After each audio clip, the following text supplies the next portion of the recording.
आज की इस भागदौड़ भरी लाइफ में अगर आप मुझसे पूछें कि असली खुशी कहाँ है, तो मैं आपको जापान के एक छोटे से गांव की कहानी सुनाऊंगी। एक ऐसी कहानी जो आपकी सोच बदल सकती है। आज हम बात करेंगे दुनिया की प्रसिद्ध किताब इकिगाई की, जिसे लिखा है हेक्टर गार्सिया और फ्रांसिक मिरालेस ने। यह किताब हमें ले जाती है जापान के ओकिनावा प्रांत के छोटे से गांव ओगिमी में, जहां दुनिया के सबसे ज़्यादा लॉन्ग लिविंग लोग रहते हैं। मैंने जब इस किताब को पढ़ा तो मुझे लगा जैसे जीवन की भागदौड़ के बीच किसी ने मेरे कंधे पर हाथ रखकर कहा, रुको और अपने होने का कारण पहचानो। इकिगाई शब्द दो जापानी शब्दों से मिलकर बना है। इकी जिसका अर्थ है जीवन और गई जिसका अर्थ है मूल्य या वर्थ। यानी इकिगाई का मतलब हुआ जीने का कारण या रीजन फॉर बीइंग। ओगिमी गांव में रहने वाले 90 से 100 साल के बुजुर्ग आज भी एक्टिव हैं। वे खेतों में काम करते हैं, गार्डनिंग करते हैं, दोस्तों से मिलते हैं, हंसते हैं, गाते हैं। उनके चेहरे पर झुर्रियां हैं, लेकिन मन में उत्साह है। लेखकों ने पाया कि इन लोगों की लंबी उम्र का राज सिर्फ हेल्दी फूड नहीं है, बल्कि उनका इकिगाई है। उनके पास सुबह उठने का कारण है। किताब बताती है कि इकिगाई चार बातों के बीच का मिलन है। जो आप प्यार करते हैं, वट यू लव, जिसमें आप अच्छे हैं, what you are good at, जिसकी दुनिया को ज़रूरत है, वट द वर्ल्ड नीड्स, जिसके लिए आपको पैसे मिल सकते हैं, what you can be paid for. जब ये चारों चीज़ें मिलती हैं तब मिलता है आपका इकिगाई। लेकिन सच कहूँ, जब मैंने अपने जीवन पर नज़र डाली तो पाया कि हम में से अधिकतर लोग सिर्फ पैसे या रिस्पॉन्सिबिलिटी के पीछे भागते हैं। हम सुबह उठते हैं अलार्म की आवाज़ से, एक्साइटमेंट से नहीं। इकिगाई हमें सिखाता है कि जीवन कोई रेस नहीं है। जापान में एक कॉन्सेप्ट है, हरा हाचिबू, यानी 80% पेट भरने तक खाना। इसका मतलब है मॉडरेशन, बैलेंस। ओकिनावा के लोग सिंपल खाना खाते हैं, वेजिटेबल्स, टोफू, स्वीट पोटैटोज। वे कम स्ट्रेस लेते हैं, ज़्यादा हंसते हैं। उनके जीवन में कंपटीशन कम और कनेक्शन ज़्यादा है। एक और सुंदर कॉन्सेप्ट है, मोआई। मोआई यानी दोस्तों का ग्रुप जो जीवन भर एक दूसरे का साथ देता है। वहाँ लोग अकेले नहीं होते। सोशल बाउंडिंग उनकी इम्यूनिटी बन जाती है। मुझे लगा क्या हमारे जीवन में भी ऐसा कोई मोआई है? क्या हमारे पास ऐसे लोग हैं जिन्हें हम बिना मास्क के मिल सकें? किताब यह भी बताती है कि बिजी रहना ज़रूरी है, लेकिन मीनिंगफुल बिजी रहना और भी ज़रूरी है। रिटायरमेंट वहाँ कोई कॉन्सेप्ट नहीं है। लोग काम करना बंद नहीं करते, वे सिर्फ पेस बदलते हैं। एक 100 साल की महिला से जब पूछा गया कि आपकी लंबी उम्र का राज क्या है, तो उसने मुस्कुराकर कहा, सुबह उठकर मुझे पता होता है कि आज मुझे किसके लिए जीना है। इकिगाई हमें फ्लो की अवस्था में जीना सिखाता है। फ्लो यानी जब आप किसी काम में इतने डूब जाते हैं कि समय का पता ही नहीं चलता। जैसे कोई पेंटिंग कर रहा हो, कोई लिख रहा हो, कोई कुकिंग कर रहा हो, और वह काम ड्यूटी नहीं डिवोशन बन जाए। किताब का एक बड़ा लेसन है छोटी खुशियों को पहचानना। मॉर्निंग टी की खुशबू, बच्चों की हंसी, बारिश की आवाज़, यही लाइफ है। हम अक्सर सोचते हैं कि जब बड़ा घर होगा तब खुश होंगे, जब प्रमोशन मिलेगी तब खुश होंगे।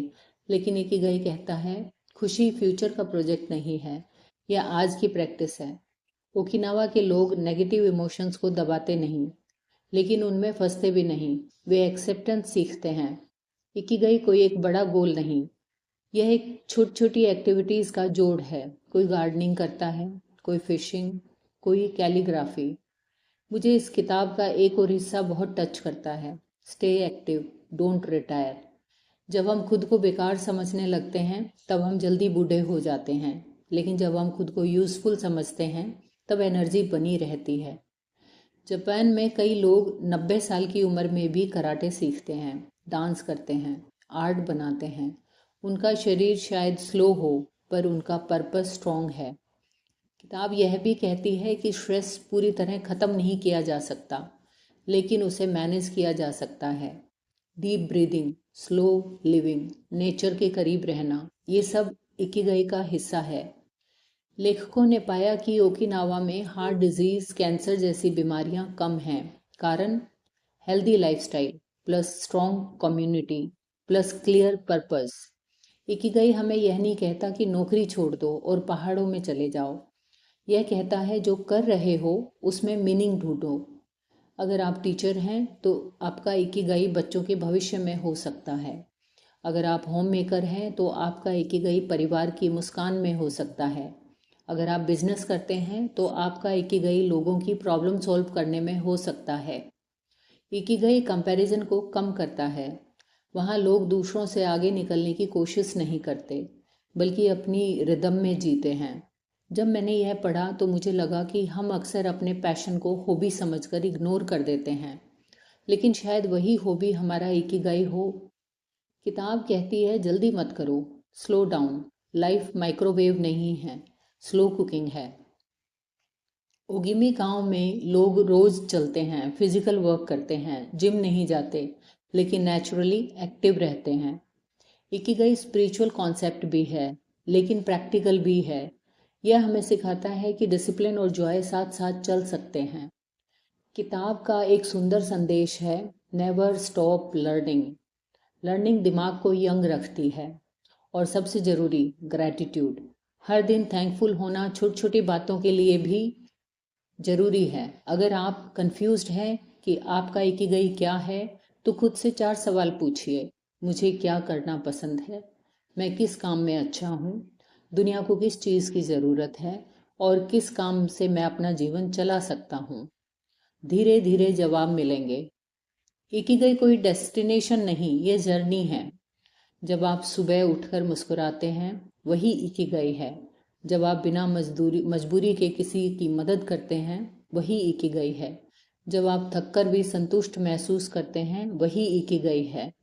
ओकिनावा के लोगों ने हमें सिखाया कि लंबी उम्र का मतलब सिर्फ ज़्यादा साल जीना नहीं है, बल्कि हर दिन को पूरी तरह जीना है। और अंत में, अगर जीवन एक गिफ्ट है तो इकिगाई उस गिफ्ट को खोलने की चाबी है।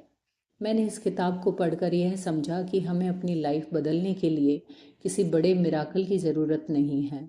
हमें सिर्फ अपने अंदर झांकने की ज़रूरत है। शायद आपका इकिगाई किसी बड़े मंच पर नहीं, आपके छोटे से कमरे में बैठा आपका इंतज़ार कर रहा है। तो आज से खुद से पूछिए, मैं क्यों जी रहा हूँ? और जब जवाब मिल जाए तो पूरी हिम्मत से उसे जी लीजिए।